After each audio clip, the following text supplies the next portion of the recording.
ارے 6 سال کی بچی، 6 سال کی بچیاں، ٹرینڈ چلا ہوا ہے ان کے محلوں میں، ٹرینڈ چلا ہوا ہے، اپنے اپنے ہاتھوں میں مہندی سے اپنا نام لکھ رہی ہیں، ہنسی خوشی۔ پوچھا ان سے کہ نام لکھنے کا ٹرینڈ کیوں چلا ہے ابھی جنگ کے حالات میں مہندی سے؟ کہتی ہیں کل کو اگر ہم اڑ گئے، چہرہ نہیں ملا، جسم نہیں ملا، ہاتھ اگر بچا ہوا ہو تو نام دیکھ کر ہمارے ماں باپ پہچان تو سکے۔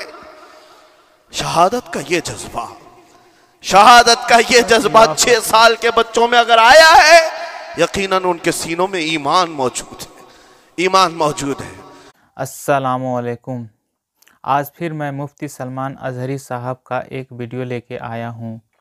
سب سے پہلے میں آپ لوگوں سے گزارش کرتا ہوں کہ آپ فلسطین کے مسلمانوں کے لیے دعا ضرور کریں۔ بسم اللہ الرحمن الرحیم، حسبنا اللہ و نعم الوکیل۔ چلیے اب تقریر سنتے ہیں، ظالم اسرائیل کے ساتھ کیا ہوگا، مفتی سلمان اظہری کی زبانی۔ تو چلیے ساتھ میں ویڈیو کو دیکھتے ہیں۔ الحمدللہ الحمدللہ الحنان المنان الذي خلق الانسان وعلمه البيان والصلاة والسلام على رسوله سيد الانس والجان وعلى آله واصحابه ذوي الخير والإحسان اما بعد فأعوذ بالله من الشيطان الرجيم بسم الله الرحمن الرحيم وما الله بغافل عما يعمل الظالمون انما يؤخرهم ليوم تشخص فيه الابصار صدق اللہ مولانا العظیم۔ بارگاہ رسالت مآب صلی اللہ تعالی علیہ وسلم میں درود پاک کا ہدیہ پیش کریں۔ اللہم صلی علی سیدنا و مولانا محمد معدن الجود والکرم وآلہ واصحابہ الکرام وابنہ الکریم وبارک وسلم صلاة دائمتا سرمدا ابدا۔ عزیزان گرامی وقار، اللہ کریم کو سب سے زیادہ ناپسند چیز جس کا ذکر قرآن پاک میں بھی ہے وہ ظلم ہے۔ ظلم کو اللہ تبارک و تعالی ہرگز پسند نہیں فرماتا، اور ظلم کا مطلب صرف کسی پر ہاتھ اٹھانا ہی نہیں بلکہ کفر اور شرک بھی بہت بڑا ظلم ہے۔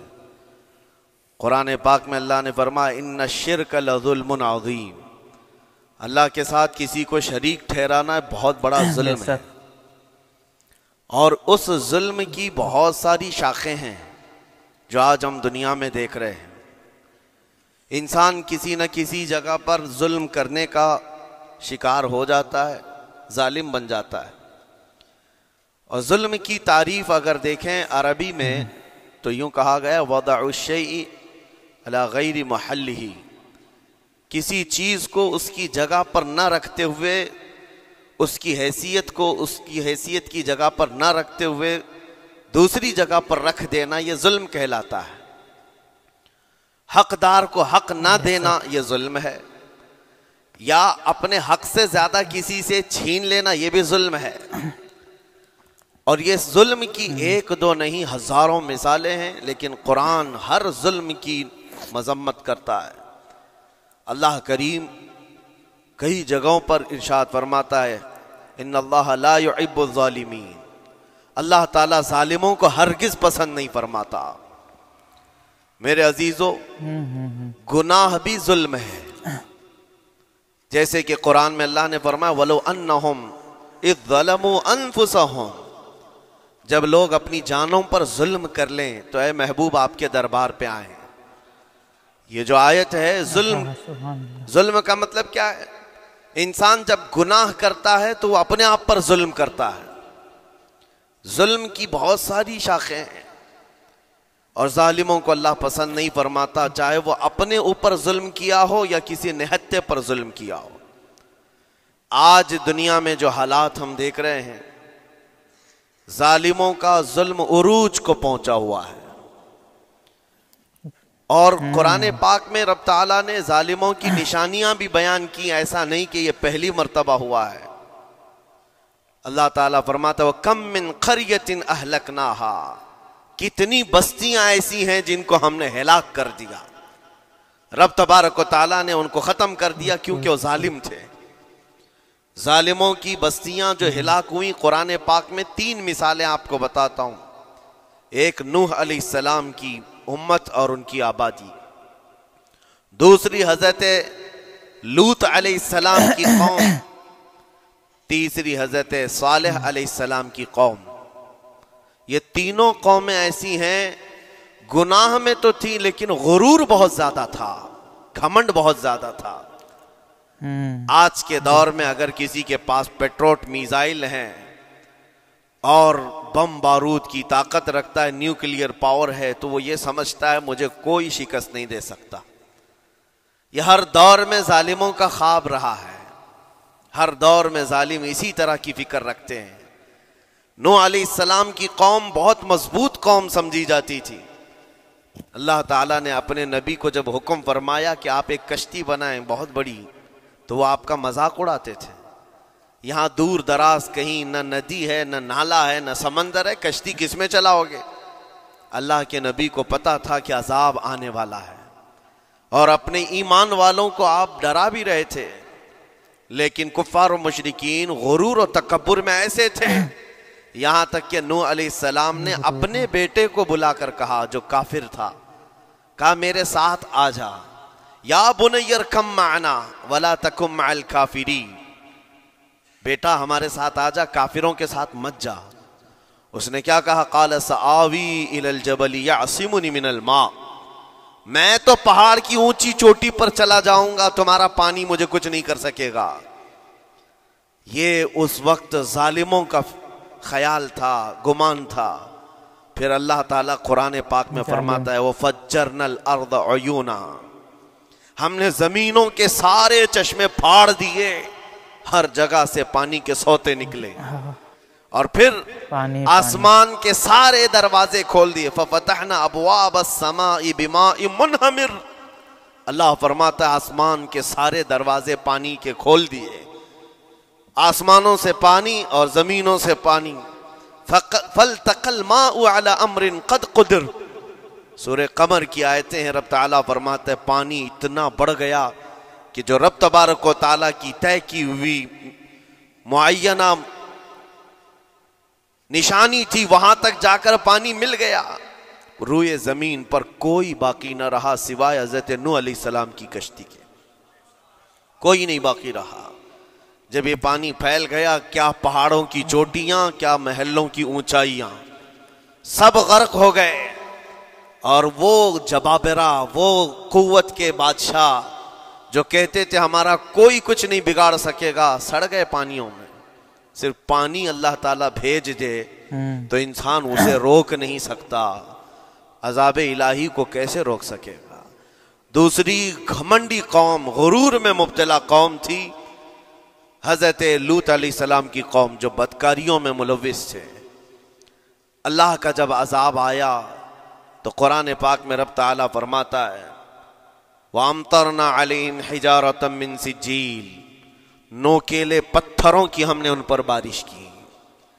فَجَعَلْنَا عَالِيَهَا سَافِلَهَا، ان کی اونچائیوں کو اٹھا کر کے نیچے پلٹ دیا گیا، زمین کو فرشتوں نے اوپر تک اٹھایا اور اس کے بعد پلٹ دیا، یہ پوری بستی غرق ہو گئی، ختم ہو گئی۔ یہ بستی بھی وہی تھی جس کو حضرت لوط علیہ السلام بار بار تنبیہ کرتے تھے کہ ظلم سے بچو، ظلم سے بچو، ظلم اللہ کے عذاب کو دعوت دیتا ہے، لیکن وہ مذاق اڑاتے تھے، اور جب ہلاک و برباد ہو گئے، ختم ہو گئے، ان کی نشانیاں بھی باقی نہیں رہی۔ وہ پتھروں کی بارشیں کہاں ہوئی تھی واللہ عالم، لیکن میرے عزیزو ہم نے دیکھا ہے جہاں یہ قوم آباد تھی اس علاقے کو آج بتایا جاتا ہے وہ جارڈن کا علاقہ تھا، بحر مردار، جہاں پر آج باقی ہے ڈیڈ سی۔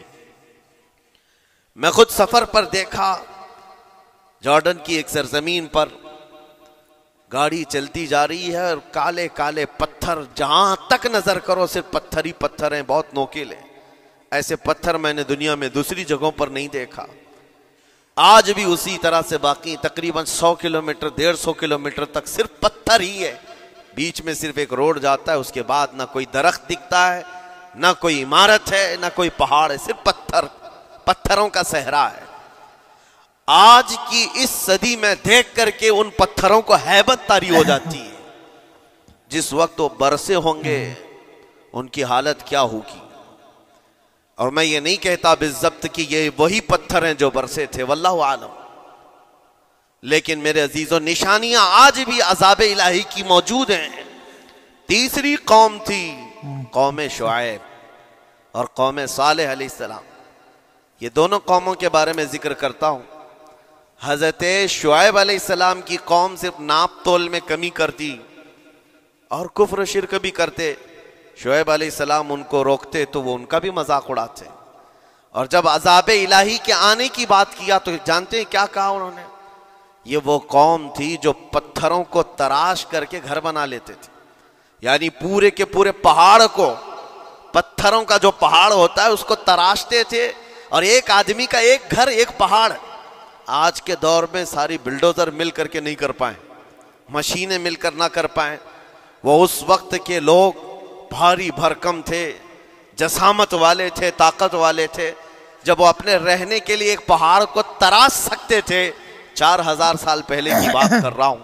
اس وقت میرے خیال سے وہ اپنے زمانے کے سب سے بڑے ماڈرن لوگ یا ترقی یافتہ لوگ کہلاتے ہوں گے، سب سے زیادہ ترقی یافتہ کہلاتے ہوں گے۔ جیسے آج لوگوں کو لگتا ہے رشیا اور امریکہ بہت پہنچے ہوئے ہیں ٹیکنالوجی میں، اس دور کے وہ لوگ سب سے بڑی طاقت کے رکھنے والے تھے۔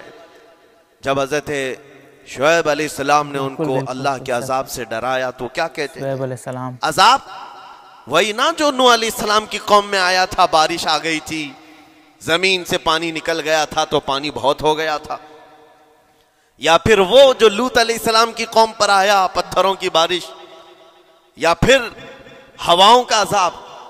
اگر یہ تینوں بھی آئیں تب بھی ہمارے ان پہاڑوں کے گھروں کو نقصان نہیں کر سکیں گے، ان کا اتنا غرور تھا۔ اگر پانی بھی آ جائے سمندروں کا، یا ہوا بھی تیز چلے، یا پتھروں کی بارش ہو، ہم تو بہت محفوظ قلعوں میں ہیں۔ اندازہ کرو میرے عزیزو، 3000 4000 سال کے بعد آج تک مدائن صالح اور الاولا سٹی نام سے سعودی میں موجود ہے، ابھی تک وہ گھر موجود ہیں، تو اس زمانے میں کتنے مضبوط رہے ہوں گے؟ پتہ نہیں 3000 سالوں میں کتنے طوفان آئے، کتنے سیلاب آئے، لیکن ابھی تک وہ پہاڑوں کے گھر موجود ہیں، تو اس زمانے میں کتنے طاقتور ہوں گے؟ ان کا نشہ آسمان پر تھا، غرور چڑھ کر کے بول رہا تھا، کہتے تھے کہ اگر اس طرح کے عذابات آ بھی گئے تو ہمارا کچھ نقصان نہیں ہوگا۔ کون سا؟ نوح علیہ السلام کی قوم کا عذاب آ جائے، لوط علیہ السلام کی قوم کا عذاب آ جائے، یا پھر شعیب علیہ السلام کی قوم کا عذاب آ جائے، یہ صالح علیہ السلام کی قوم کی بات کر رہا ہوں۔ تو پھر ہوا کیا؟ اللہ کے نبیوں نے انہیں ڈرایا اللہ کے عذاب سے، باز آ جاؤ، اللہ وحدہ لا شریک کی طرف جھک جاؤ۔ وہ اکڑ تھی، غرور تھا کہ نبیوں کا مذاق کرتے۔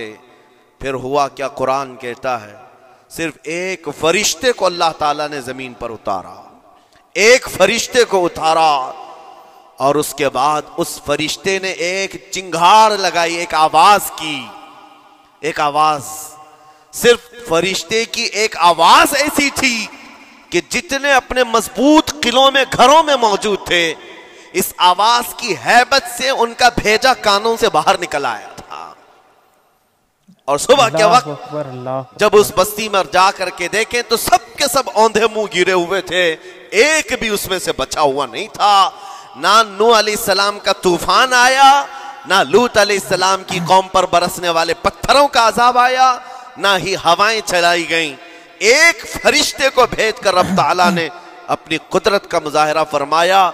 اللہ کے کروڑوں اربوں لا تعداد فرشتے ہیں، ایک فرشتے کی طاقت ایسی ہے کہ اگر وہ اپنی آواز نکالے تو تمہارے کانوں سے بھیجا باہر نکل آئے۔ اللہ وحدہ لا شریک، وہ حی و قیوم کل بھی تھا اور آج بھی ہے، وہ رب ذوالجلال حی و قیوم ہے، طاقتور ہے اور ہمیشہ رہے گا۔ اور رب تبارک و تعالیٰ نے قرآن پاک میں فرمایا، آپ یہ آیت تقریباً 3 جگہ قرآن میں آئی، وَإِذْ نَجَّيْنَاكُمْ مِنْ آلِ فِرْعَوْنَ يَسُومُونَكُمْ سُوءَ الْعَذَابِ يُذَبِّحُونَ أَبْنَاءَكُمْ وَيَسْتَحْيُونَ نِسَاءَكُمْ وَفِي ذَلِكُمْ بَلَاءٌ مِّن رَبِّكُمْ عَظِيمٌ۔ رب تعالیٰ فرماتا ہے یاد کرو فرعونیوں کے عذاب سے اللہ نے تم کو نجات دی۔ یہ بنی اسرائیل کو کہا جا رہا ہے، کہ فرعونیوں کے عذاب سے، کہ فرعون اور اس کے لشکری اس قدر سخت سزائیں دیتے تھے موسیٰ علیہ السلام کی قوم پر، ایمان والوں پر، بنی اسرائیل پر. اللہ فرماتا ان سے نجات دیا رب تعالیٰ نے، لیکن وہ کرتے کیا تھے؟ بنی اسرائیل میں ایک بھی بچہ پیدا ہو جائے اسے ذبح کر دیتے تھے. فرعون کے لشکریوں نے ایک سال میں 12,000 بچوں کو قتل کیا ہے، 12,000 بچوں کو ذبح کر دیا ہے. اللہ اکبر. آج کے اسرائیلی اگر یہ بچوں پر ظلم کرتے ہیں تو یہ تعجب کی بات نہیں ہے. فرعون کی سرشت میں داخل تھا اور یہ فرعونی ہے، وقت کے جبابرہ ہیں، وقت کے ظالم ہیں. 12,000 بچوں کو قتل کر دیا تھا فرعون اور اس کے لشکریوں نے، اور عورتوں کو زندہ چھوڑ دیتے تھے. قرآن میں اللہ تعالیٰ نے فرمایا 3 جگہ آئی آیت، لیکن اس کے ساتھ رب تعالیٰ یہ بھی فرماتا ہے یہ سخت ترین سزائیں دیتے تھے فرعونی. اللہ نے ان سے تم کو نجات دیا، لیکن یہ سزائیں کیوں دیتے تھے، یہ عذاب کیوں تھا؟ وَفِي ذَلِكُمْ بَلَاءٌ مِّن رَبِّكُمْ عَظِيمٌ.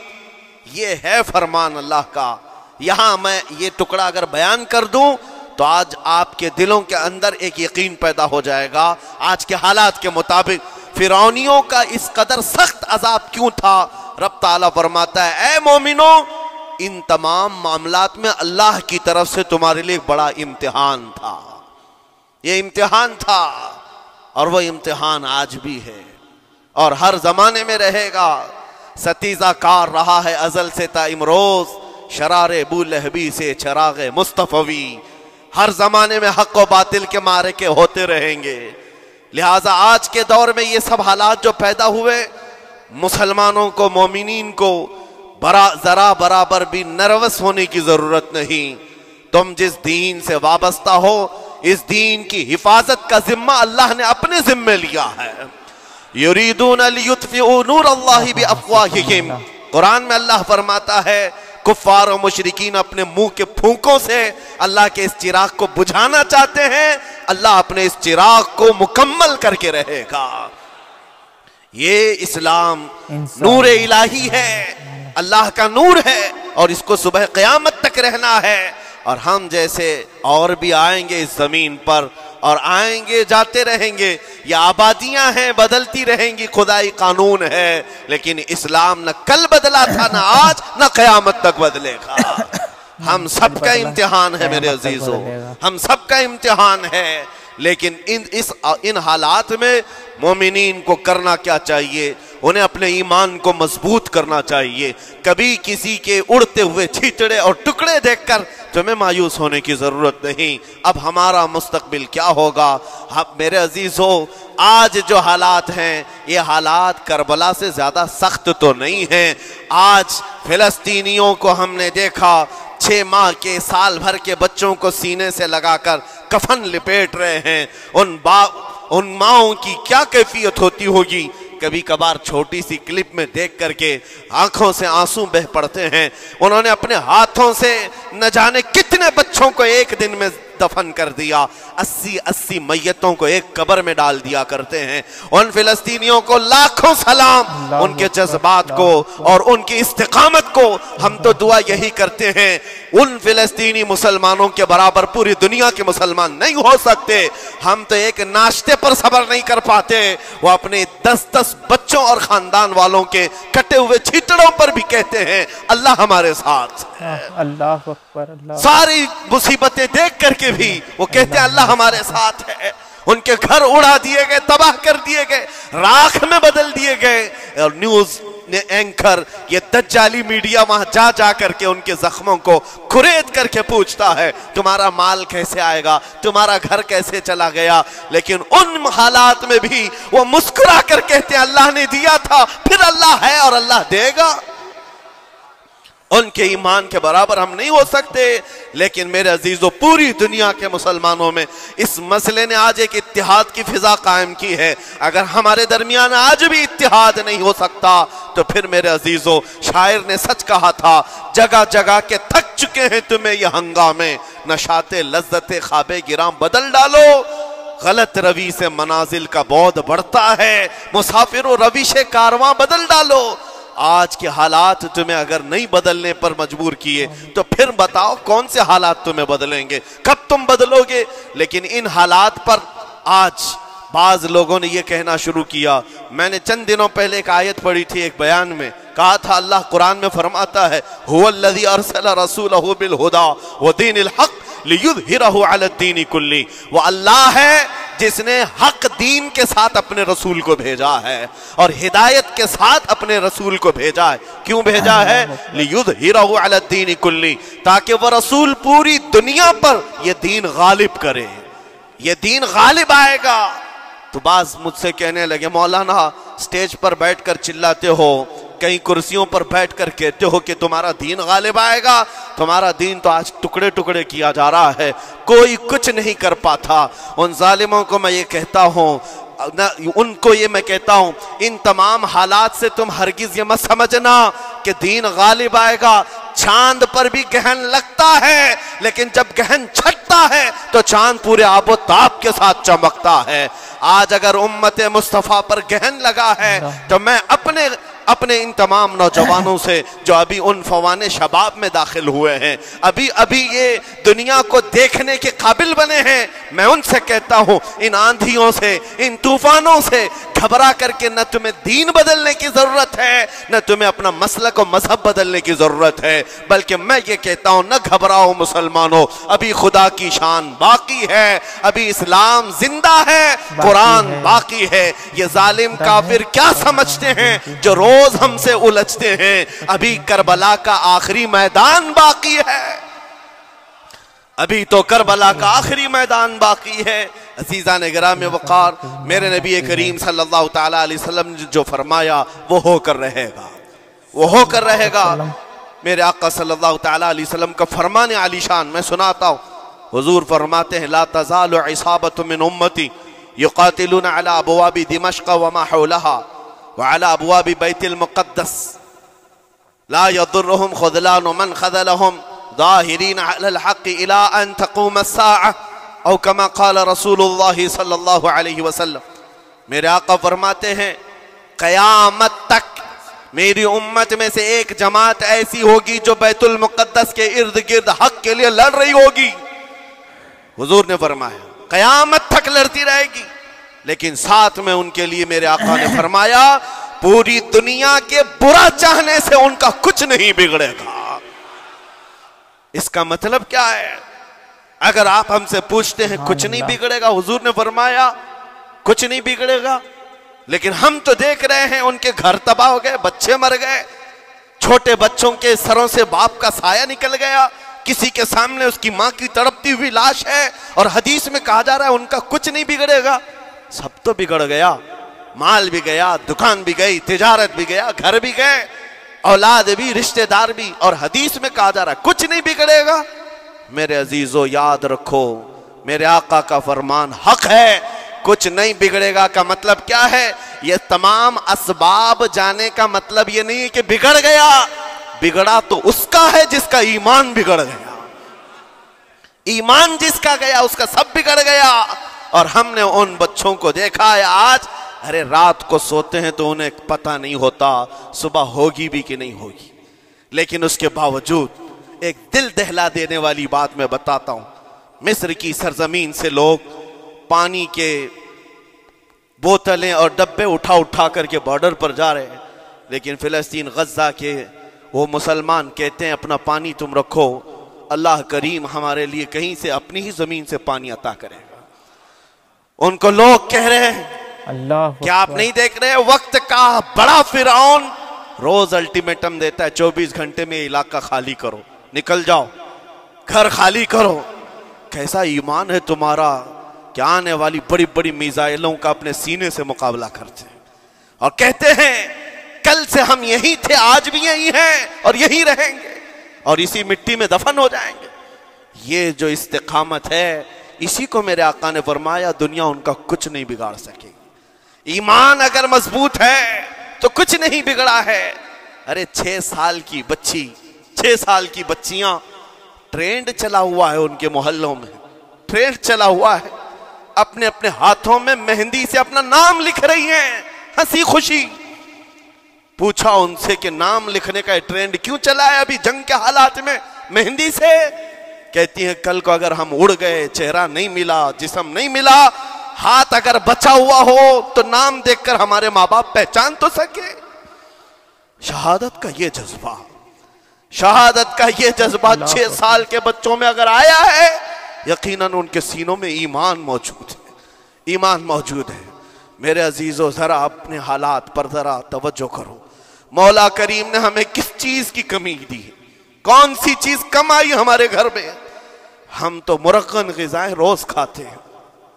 آج ہمارے پاس ساری نعمتیں اللہ نے دی ہیں، ہم عیاشیوں کے اڈوں پر پوری رات گزارتے ہیں۔ ہمارے شہر آج جس گلی سے گزر جائیں، صبح کی اذان تک یہاں گپے لگاتے ہوئے کھڑے رہے۔ اے میرے عزیزو، حالات تو ہمارے ایسے ہیں کہ کھا کھا کر کے چربیاں چڑھ گئیں۔ ہمیں ان کا کیا احساس ہو پائے گا؟ ان کا کیا احساس ہو پائے گا جن کے ہاں پانی سے زیادہ خون دیکھا جاتا ہے، جن کے ہاں زندوں کو پکڑنے کے لیے نہیں، اب مردوں کو پکڑنے کے لیے لوگ بھی نہیں ہیں۔ عزیزان گرامی وقار، جنازہ اٹھانے کے لیے لوگ پورا دن انتظار کرتے ہیں، کوئی نہیں ہے۔ پرسان حال ان سب حالات کے باوجود میں نے ایک بچے کو بھی وہاں سے یہ کہتے ہوئے نہیں سنا کہ ہم پر بہت بڑا ظلم ہو رہا ہے، ہم کو یہاں سے نکال لو، مدد کرو، کوئی آؤ۔ نہیں، وہ سب صرف اتنا ہی کہتے جو کچھ ہو رہا ہے ہم اللہ کے پاس جا کر کہیں گے، یہ سارے معاملات ہم اللہ کی بارگاہ میں شکایت کریں گے۔ یہ ہے ایمان، یہ ہے استقامت۔ اور میرے آقا صلی اللہ تعالیٰ علیہ وسلم کے فرمان عالی شان کے مطابق ان کے لیے اتنی ہی بڑی دولت کافی ہے۔ آخر میں میں اتنا کہوں گا، اسرائیل کے کتے اور ظالم مل کر اینٹ سے اینٹ بجا دیں، ان کے ٹکڑے ٹکڑے کر کے راکھ کر دیں، تب بھی ہم کہیں گے فتح تو بیت المقدس کی ہی ہے، فتح تو ان مظلوموں کی ہے جن کے پاس کھونے کے لیے کچھ نہیں تھا، پھر بھی وہ ڈٹے رہ گئے۔ تمہارے پاس تو پیٹروٹ میزائل، بڑے بڑے تمہارے پاس توپ، بہت ساری چیزیں ہو کر بچوں پر، ہاسپٹل پر، نہ جانے کتنی جگہوں پر تم نے بمباریاں کی ہیں۔ مجھے حیرت ہوتی ہے پوری دنیا آج بھی خاموش تماشائی ہے۔ یہ ظلم نہیں ہے تو اور کیا ہے؟ اور جب ظلم اپنے عروج کو پہنچتا ہے، اللہ کی پکڑ آتی ہے، اللہ کا عذاب آتا ہے، اور جب اللہ کا عذاب آتا ہے تو جتنے خاموش تماشائی تھے سب اس عذاب میں گرفتار ہوں گے۔ اس لیے میرے عزیزو، آپ ہم سے اگر یہ پوچھتے ہیں ہمیں یہاں بیٹھ کر کرنا کیا چاہیے، ہم کیسے کریں؟ تمہارا دل اگر رو پڑا ان کے دردوں سے، یہ بھی لکھا جائے گا، یہ بھی لکھا جائے گا۔ یہ بندہ جا تو نہیں سکتا تھا، لیکن اپنے بھائی کے درد میں ایسا بے قرار تھا کہ اس کا کھانا چھوٹ گیا تھا، ایسا بے قرار تھا کہ اس کی نیندیں ختم ہو گئی تھی، یہ بھی لکھا جائے گا اللہ کی بارگاہ میں۔ لیکن یہاں بیٹھ کر کے ہم عیاشیوں پر عیاشیاں کریں، اپنے گناہوں سے کبھی باز نہ آئیں، تو پھر میرے عزیزو ان نہتے مظلوموں کے ہم بہت خطرناک قسم کے دشمن کہلائیں گے، جہاں ان کو پانی کا ایک قطرہ نہیں، جہاں ان کے لیے لقمہ نہیں، وہ کسی کا بچا ہوا کچرا کھانے پر مجبور ہیں۔ اس وقت ہماری برتنیں کھانوں سے بھری ہوئی ہیں، ہماری دعوتوں میں ہمارے بچے ہوئے کھانے گٹر اور نالیوں میں بہ رہے ہوں۔ ان حالات میں میرے عزیزو پکڑ ہوگی، ہماری بھی پکڑ ہوگی۔ بدلو اپنے حالات، اٹھو وگرنہ حشر نہ ہوگا پھر کبھی، دوڑو کہ زمانہ چال اپنی چل گیا۔ میں آپ سب سے یہی کہنا چاہوں گا، یہ جو حالات پیدا ہوئے ہیں پوری دنیا میں، یہ میرے آقا کے فرمان کے مطابق اندیشہ یہ لگ رہا ہے ان قریب امام مہدی کا ظہور ہونے والا ہے، امام مہدی کا ظہور ہوگا اور حالات بدل جائیں گے۔ لیکن ہم کو کسی کے آنے کا انتظار کرتے ہوئے حالات کا انتظار نہیں کرنا ہے، ابھی بدلو، آج بدلو، اللہ کی طرف دوڑو اور اس سے گڑ گڑا کر کہو کہ مولا کریم ہمارے شامت اعمال، ہماری برائیوں کے سبب اگر یہ تیری پکڑ ہے، ہم توبہ کرتے ہیں تیرے دربار میں۔ جانتے ہو میرے آقا نے فرمایا، اللہ کے غضب کو اگر کوئی چیز ٹھنڈی کرتی ہے تو ایک مومن صالح کی رقت انگیز دعائیں اور اس کے نکلنے والے آنسوں اللہ کے غضب کو ٹھنڈا کرتے ہیں، اللہ کے غضب کو ٹھنڈا کرتے ہیں۔ تم گڑ گڑاؤ اس مولا کی بارگاہ میں، یہ نہیں کہ اجتماعی طور پر کسی کے سامنے آپ رو دھو کر چلے گئے، یا پھر آپ لوگوں کو دکھانے کے لیے کوئی سٹیٹمنٹ جاری کر دیے؟ نہیں، تنہائی میں بیٹھے ہو، اکیلے میں بیٹھے ہو. جیسے کہ کل ایک بہت اچھی چیز میں نے دیکھی تھی، ہمارے علماء نے اعلان کیا تھا پوری دنیا مل کر کے جمعرات کا روزہ رکھے، اس لیے کہ روزہ اللہ کو پسند ہے. اور افطار سے پہلے اگر کوئی دعا کرے، اول دعا ہماری ان مظلوموں کے حق میں ہو، ان ظالموں کے خلاف ہو، مظلوموں کی مدد کے لیے ہو. یقیناً اللہ کی مدد آئے گی، اور آئے گی کیونکہ قرآن بار بار کہتا ہے الا ان نصر اللہ قریب، آگاہ ہو جاؤ، بے شک اللہ کی مدد بہت قریب ہے، اللہ کی مدد بہت قریب ہے. عزیزان گرامی وقار، میں انہی تمام باتوں سے اپنی گفتگو کو آج سمیٹتا ہوں. آج کے ان حالات میں آپ کی ذمہ داری ہے اپنے ایمان پر مضبوطی سے جمے رہو، استقامت. بعض لوگوں کو آج یہ لگتا ہوگا کہ وہاں حالات بگڑے ہیں تو یہ مسلمان کیا کریں گے، کیا کریں گے، ہم کیا کرنے والے. ویسے ہی ہم ختم کیے جا چکے ہیں، ٹکڑے کیے جا چکے ہیں، ہم کچھ کرنے. بس تم اپنی زندگیاں بدلو، نشہ سے باز آ جاؤ، اور جتنے خرافات ہمارے محلوں میں آئے اس سے نکالو. اللہ کا عذاب آتا ہے، اللہ کی رحمتیں روٹ جاتی ہیں. ایک بار ہم بدل لیے تو مولا کریم اپنی رحمتوں کے سائبان فرما دے گا ہم پر. اور بس ہماری تمنا یہی ہے. اللہ کریم کی بارگاہ میں دعا ہے، قدیر و جبار خدا کہنے سننے سے زیادہ ہمیں عمل کی توفیق عطا فرما. اے رب کریم احسن الخالقین، ہم سب اپنے گناہوں سے سچی توبہ کرتے ہیں.